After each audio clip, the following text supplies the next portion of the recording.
well what my state is. That's for hard to compass, for she'll omit no kind of suit, not even the duke's. There's a fair behavior in thee, Captain, and though that nature with the beauteous hold above clothes and pollution, it's thee I'll believe thou hast a mind that suits with thy fair and outward character. I prithee, and I'll pay thee bounteously. Conceal me what I am, and be my aid, for such disguise haply shall become the form of my intent. I'll serve this duke. Thou shalt present me as a eunuch to him. Although you very good my pains, for I can sing and speak to him in many sorts of music that will make me well with his service. What else may have to tattle of it? Only shape thou sadness to my wit. Be you his eunuch, and your mute I'll be, for my tongue blabs, but mine eyes I see. I thank thee. Lead me on.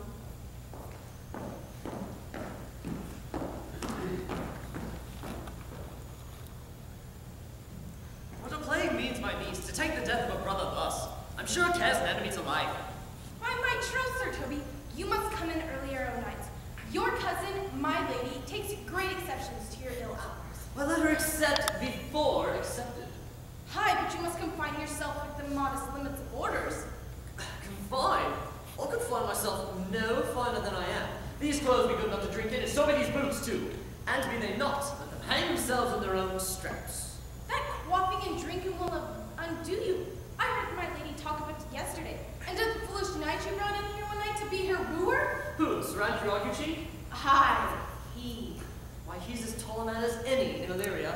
What is that to the purpose? Why, he has 3,000 ducats a year. Aye, but to have a year in all these ducats, he's a very fool, and a prodigal. Fine that you'll say so. He plays the viol de gambis and speaks 3 or 4 languages, word for word, without need of book. He hath all the good gifts of nature. He hath indeed, almost natural. For besides that he's a fool, he's a great quarreler. And but that he hath the gift of a coward to lie the gust he hath in quarreling, 'tis thought among the prudent he would quickly have the gift of a brave. By this hand, they are scoundrels and subtractors that say so. Who are they? They that add, moreover, he's drunk nightly in your company. With drinking health to my niece, I'll drink to her as long as there is passage in my throat and drink Illyria.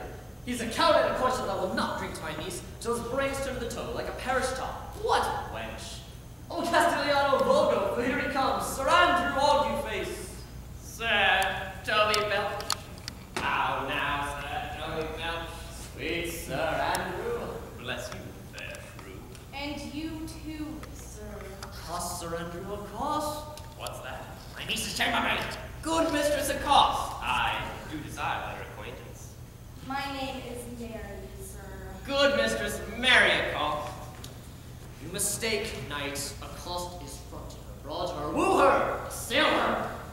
By my troth, thou would not undertake her in this company. Is that the meaning of the call? Fare you well, gentlemen. And you that part so, Sir Andrew? Mightst thou never draw sword again? Any part so, mistress. I would I might never draw sword again. Fair lady, you think you have fools in hand? Sir, I have you not by the hand. Marry, but you shall have, and here's my hand. Sir, thought is free. Bring your hand to the buttery bar and let it drink. Wherefore, sweetheart, what's your metaphor? It's draught. Why, think so. I'm not such an ass, but I can keep my hand dry. But what's your jest? It's a dry jest, sir. Are you full of them? Sir, I have you not by the hand. Now let's go your hand. And then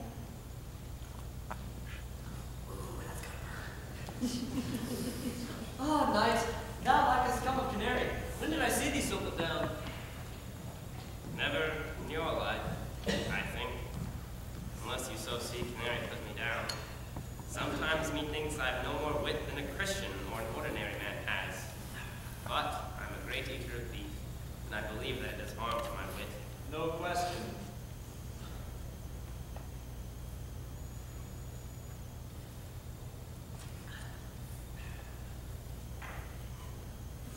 And I thought that I'd forswear it.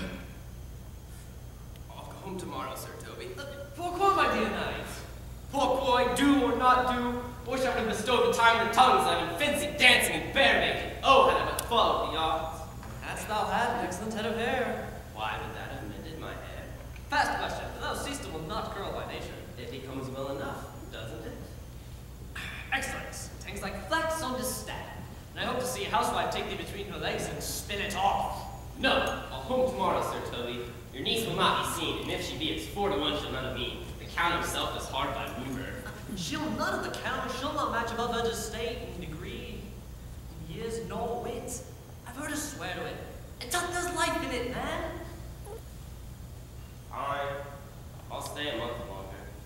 Sometimes methinks I'm a fellow the strangest mind in all the world. I delight in mass and revel, sometimes all together. Art thou good at these kickshaws, knight? As any man of Illyria, whatsoever he be, under the degree of my betters. What's yet that? I cannot compare with an old man. What's that sense of a galliard, knight? Faith, I can cut a caper. And I can cut them up to it. I have a backache so strong as any man in Illyria. Wherefore these things hid? Wherefore these gifts are curtained before them? Are they to take dust like Mistress Mall's picture? Why does thou not go to church in a galliard and come home in a quadro? Why my very walk should be a jig? I would not so much as make water but in a single pace. What dost thou mean? Is it a world to hide virtues in? I did think by the excellent constitution of thy leg, it was formed under a starved galliard. Aye, 'tis strong, and it does indifferent well in a dun-colored stock. Shall we set about some rebels? What shall we above 2 miles? Were we not born under Taurus? Taurus, that's sides and hearts. No, it's legs and thighs. Let me see the caper. Higher! Excellence!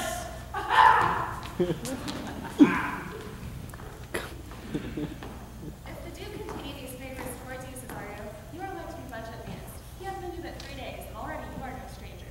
Neither fear it was humor or my negligence that you call in question the continuance of his law. Is he inconstant in his favors? No, believe me. I think. Here comes the count. Who saw Cesario? On your attendance, my lord. Here. Stand there while Cesario, thou knowest no less but all. I have unclasped to thee the book even of my secret soul. Therefore, get you. Address thy gate then. Be not denied access. Stand at the doors, and tell them there thy fixed foot shall grow till thou receive audience. Sure, my noble lord. If she be so abandoned or sorrows and spoke, she will never admit me. Be clamorous, and leap all civil bounds, rather than make her promptly return. Sure, my noble lord. So you did. What then? Oh, then unfold to her the passion of my love. Surprise her with the discourse of my faith. It will do thee well to act by my woes. She will attend it better in thy youth than in Horatio's more grave aspect. I think not so, my lord.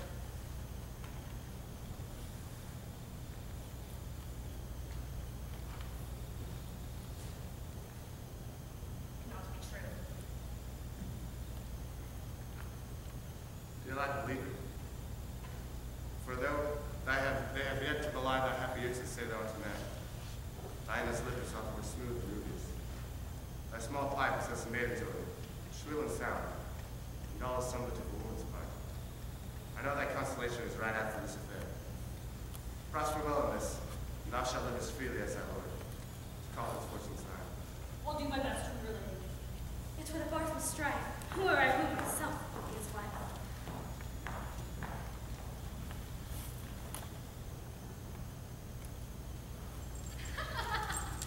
Hey, either tell me where that has been, or I will not open my lips so wide that a bristle may enter the way of thy disease. My lady will hang me before thy act. So let her hang me. He that will hang this world must fear no colors. Make that good. He shall see none to fear. Good lady answer. I can tell where that saying was born of. I fear no colors. Where, Mistress Mary? In the wars, and that you may be so bold to say it in your foolery? Well, God give them wisdom their talents. And those that are fools, let them use their talents. Yet you will be hanged for being so long absent? Or to be turned away? Is that not as good as a hanging to you? Many, a good hang prevents a bad marriage. And for turning away, let summer bear it out. You're resolute then. Not so, neither. But I am resolved on 2 points. That if one break, the other will hold. Or if both break, your gaskins fall. Apt, good faith, very apt. Now go thy way. If Sir Toby would lead drinking, thou wert a witty and peace of his flesh and any of Illyria. Peace, you rogue. No more that. Here comes my lady. Make your excuse wisely. You were best. Wits, and be thy will, put me to good fooling. Those wits that think they have thee, do very oft prove fools. But I'm sure I lack thee, may pass for a wise woman. For what says Chronopolis? Ah, better a witty fool than a foolish wits. God bless you, lady. Take the fool away. Did you not hear her, fellows? Take away the lady. Go to. You're a dry fool. I'll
better fool. God send you, sir, a speedy infirmity for increasing of your folly. Sir Toby would be sworn that I am no fox, but he will not pass his word for 2 pence that you are no fool. What do you say to that, Malvolio? I marvel your ladyship takes delight in such a barren rascal. I saw her put down the other day with an ordinary fool who has no more brains than a stone. Look you now, she's out of her guard already. Unless you laugh and minister occasion to her, she's gagged. I protest. I take these wise men that crow so and these set kind of fools no better than the fool's sins. Oh, you are sick of self-love, Malvolio, and taste with a distempered appetite. To be guiltless, generous, and free of disposition is to take those things for birdfolds that you deem cannibals. There is no slander in a loud fool, though she do nothing but rail, nor no railing in a no discreet man, though he do nothing but reprobe. Now, Mercury, and do thee a pleasing, for thou speakest well, fools. Madam, there's at the gate a young gentleman that much desires to speak. From the Count Orsino, is it? I know not, madam. 'Tis a very young man, and well attended. Who might people hold him in delay? Sir Toby, madam, your kinsman? Oh, fetch him off, I pray you. He speaks nothing but madman. Fine him. Go to, Malvolio. If it be a suit from the Count, tell him I am sick, or not at home. Do what you will to dismiss it. Now you see, fool, how your foolings were bold, and people dislike it. Madonna, thou speakest as if thy eldest son should be a fool, whose skulls are crammed with brains. For here he comes, one of thy kin is most weak. Be a matter. Oh, by my honor! Half drunk. Half? What is at the gate, cousin? Gentlemen! A gentleman. What gentleman? Just a gentleman. Ugh. Socks! Did see Dick Sergeant Socks?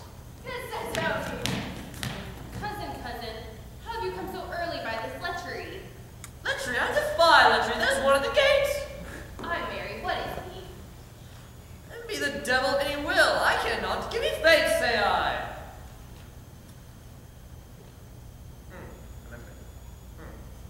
It's all one. Sir Andrew! Sir Andrew! What's a drunken man like, fool? Like a drowned man, a fool, and a madman. One drops about feet makes him a fool, the second mads him, and the third drowns him. Fetch him off, I pray you. He speaks nothing but madman. He's in the 3rd degree of drunk. He's drowned. Go now and let him sit on my cloth. Ha ha ha, he's but bad yet, Madonna, and the fool shall look to the madman.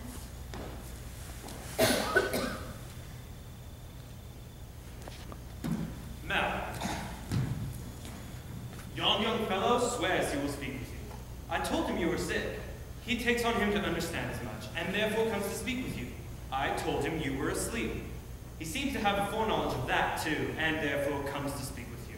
What is to be said to him, lady? He's fortified against any denial. Tell him he shall not speak with me. Has been told so, and he says he'll stand at your door as a sheriff's post, and be the supporter to a bench, but he'll speak with you. What kind of man is he? Why, of mankind. What manner of man? A very ill man. He'll speak with you, will you or no? What personage in years is he? Not yet old enough for a man, nor young enough for a boy. As a squash is before 'tis a pea's cock, or a codling when 'tis almost an apple. 'Tis with him in standing water, between boy and man. He is very well favored, and speaks very shrewishly. One would think his mother's milk was scarce out. Let him approach. Call it my gentlewoman. Gentlewoman, my lady calls! Come, throw my veil over my face. We will once hear Orsino's embassy. The honorable lady of the house, which is she? Speak to me, I shall answer for her. Your will, Most radiant, exquisite, and magical beauty. I pray you, tell me if this be the lady of the house, for I never saw her. I would be loath but cast away my speech, for besides, it is excellently well penned. I have taken great pains to con it. Good beauties, let me sustain no scorn. I am very comfortable, even to the least sinister usage. whence came you, sir? I can say little more than I have studied, and that question's out of my heart. Good gentleman, give me more assurance you be the lady of the house. I may honor my speech. Are you a comedian? No, without heart. For the very things of malice I swear, I am not that at play. Are you the lady of the house? If I do not usurp myself, I am. You are she. You do show yourself. What is yours to bestow is not yours to reserve. But this is from my commission. I will omit my speech in your praise, and then show you the heart of my message. Come to what is important on it. I'll forgive you the praise. Alas, I took great pains to study it. 'Twas poetical. Yes, but the courtesy of it is so fearful. Speak your office. It alone concerns your ear. I bring no taxation of war, no arbiter of homage. I hold the olive in my hand. My words are as full of peace as a master. Yet you began quickly. What are you? What would you? The rudeness that hath impaired me, have I learned from my people. But I am your ear is better to any others. Proclamation. Give us the place alone. We will hear this divinity. Now, sir, what is your text? Most sweetly. I will say none of that. Where lies your text? In Orsino's bosom. In his bosom. What chapter of his bosom? To answer by the method, the Persian is one. Oh, I have read it. It is heresy. Have you no more to say? Good madam, let me see your face. Have you any commission from your lord to negotiate with my face? You are now out of text. But I will draw the picture and show you the picture. Is it not well done? Absolutely done, if God at all. 'Tis ingrained, sir. 'Twill endure wind and weather. 'Tis beauty truly blent, whose red and white, nature's own sweet and cunning hand and dawn. Lady, you be the cruelest she alive, if you lead these races to the grave, and leave the world with no copy. Oh, sir, I will not be so hard-hearted. I will give out divers schedules of my beauty and label every particle and utensil to my will. As in, item, 2 lips, indifferent red, 2 gray eyes with lids to them, 1 chin, 1 neck, and so forth. Were you sent hither to praise me? I see what you are. You are too proud. But if you are the devil, you are fair. My lord and master loves you. Oh, such love could be but recompense, though your crown is not the realm of beauty. How does he love me? With adorations, fertile tears, with groans that thunder love the sighs of fire. Your lord does know my mind. But I cannot love him. Yet, I suppose him virtuous, know him noble, of great estate, of fresh and stainless youth, a gracious man. But I cannot love him. He might have took his answer long ago. If I did love you in my master's slave, which is such a suffering, such a deadly life, in your denial, I would find no sense. I would not understand it. Why? What would you? Make me a willow cabin at your gate, and call upon my soul within the house. Write loyal canticles of content and love, and sing them loud even in the dead of the night. Halloo your name to reverberant hills, and let the babbling gossip of the air cry out, "Oh, Livia!" Oh, you should not rest between the elements of air and earth. You should pity me. What is your parentage? Above my fortunes, yet to my estate as well. I am a gentleman. Get you to your lord. I cannot love him. Unless you come to me tomorrow. Just tell me how he takes it. I thank you for your pains. Spend this for me. I am no faithless lady. Keep your proofs. My master, not myself, love maketh heart lend you shall love, and let your fervor, like my master's be, place content. Farewell, Lord. What is your parentage? Above my fortunes, yet my state is well. I'm a gentleman, I'll be sworn thou art. By tone, by lips, thy actions and spirit, to give thee fivefold blazon. Not so fast, soft, soft. Unless the master were the man, how now? Methinks me feel these perfections. Even so quickly may one catch the plague, to creep at mine eyes, with steep and subtle stealth. Well, let it be. Well, hold, Malvolio! Here, madam, at your service. Run after that peevish messenger, that country's man. Tell him he left this ring behind with him. Would I or not, tell him all none of it. Hide thee, Malvolio. Madam, I will. I know not what fear and define, mine eye too great a flatterer for thy mind. Fate show thy force, ourselves we do not owe. What I decree must be, and this be so.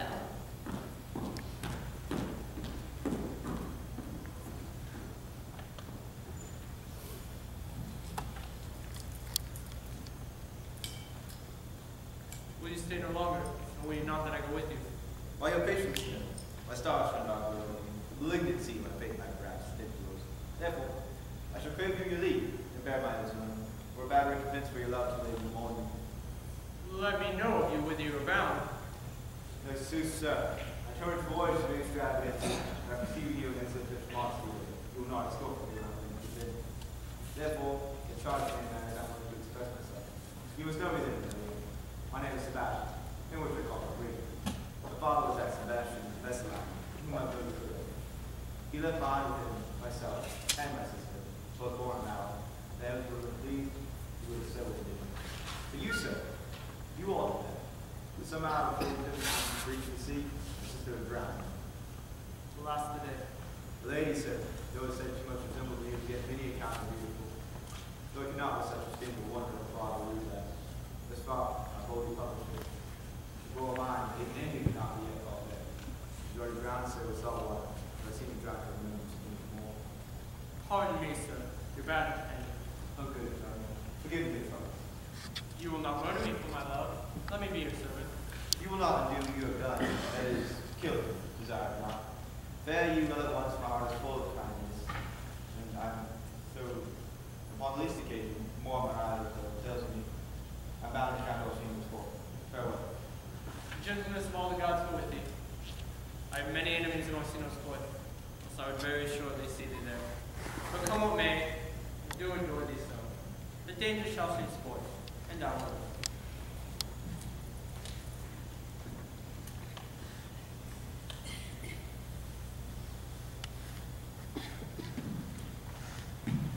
Were you not even now with the Countess Olivia? Even now, sir, on a moderate pace, I have since arrived with her.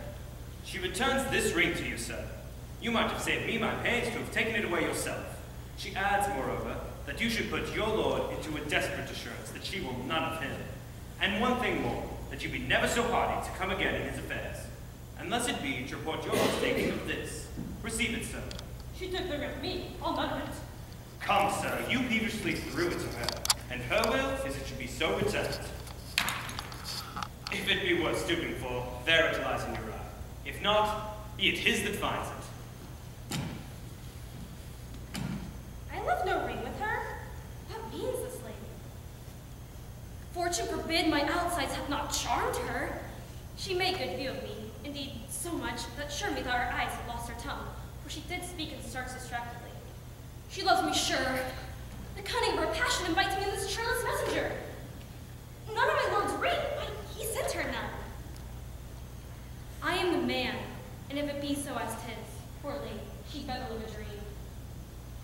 Disguise, I see thou art a wickedness, when the pregnant enemy does much. How easy is it for the proper false a woman's waxen hearts to set their forms. Alas, our frailty is the cause, not we, for such as we are made of, such we be. How with this badge? My master loves her dearly, and I, poor monster, fond this much on him, and she mistaken seemed to dote on me. What will become of this? As I am man, my state is desperate for my master's love. As I am woman, now alas the day. What thriftless sighs should poor Olivia breathe? O time, thou must entangle this, not I. It is too hard a knot for me to untie.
sixpence for you. Let's have a song. And if that's for me, too, one night give Would you have a love song or a song of good life? A love song! A love song! I cannot forget I. Oh, mistress mine, where are you roaming? Oh, stay and hear your true love's coming. That can both sing high and low. Trip no further and pretty sweet. Journeys end in lovers meeting. Every wise man's son doth know. Excellent. Good. In faith. Good. A mellifluous voice, as I am a true knight. Contagious breath. Very sweet and contagious. In faith. To hear by the nose is dulcet and contagion. But shall we make the welcome dance indeed? Shall we rouse the night owl and catch them and draw 3 souls out of 1 weaver? Shall we do that? And you love me, let's do it. I am a dog in a catch. By our lady, sir, some dogs will catch well. Most certainly, fool. Let our catch be thou knave. Hold thy peace, thou knave knight. I should be constrained to call thee knave knight. 'Tis not the first time I've constrained one to call me knave. Begin, fool. It begins. Hold thy peace. I shall never begin if I hold my peace. Good in faith. What a caterwauling do you keep here? If my lady had not called up her steward Malvolio and bid him to turn you out of doors, never trust him. My lady is a Cadian. We're politicians. Malvolio's a Pegaramsey. And 3 merry let me be. Truly, Maddie! Am I not a consanguis? Am I not of her blood? Truly, Maddie, lady! The dwarfs of our God, peace! My masters, are you mad? Or what are you? Have you no wits, manners, no honesty, but to gabble like tinkers at this time of night? Do you make an alehouse of my lady's house, that you squeak out your coziest catches without any mitigation or remorse of voice? Is there no respect of place, persons, nor time in you? Keep time, sir, and our catches. Snack up! Sir Toby, I must be round with you. My lady bade me tell you that though she harbors you as a kinsman, she is nothing allied to your disorders. If you can separate yourself and your misdemeanors, you are welcome to the house. But if not, and it would please you take leave of her, she is very willing to bid you farewell. Farewell, dear heart, since I must needs be gone. Nay, good Sir Toby. I don't know, his eyes to show his days are almost done. Is Stephen so? But I will never die. Constant Toby, there you lie. This is much credit to you. Shall I bid